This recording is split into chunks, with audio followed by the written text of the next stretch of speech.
আমার high school জীবনটা অনেক সুন্দর ছিল, অনেক মধুময় স্মৃতিময়।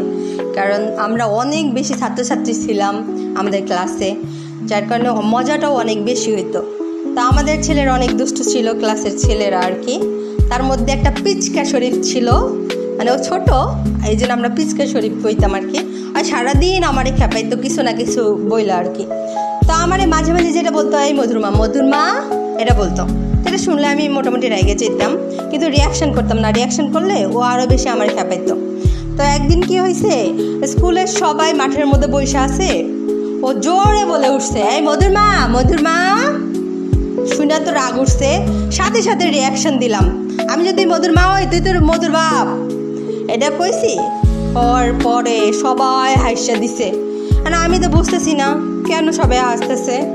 ঠিক আছে, আমি অনেক চেষ্টা করছি বোঝার, কিন্তু বুঝতেছিলাম না। আচ্ছা, আপনারা কি কিছু বুঝতে পারছেন ও সবাই হাসতেছিল কেন?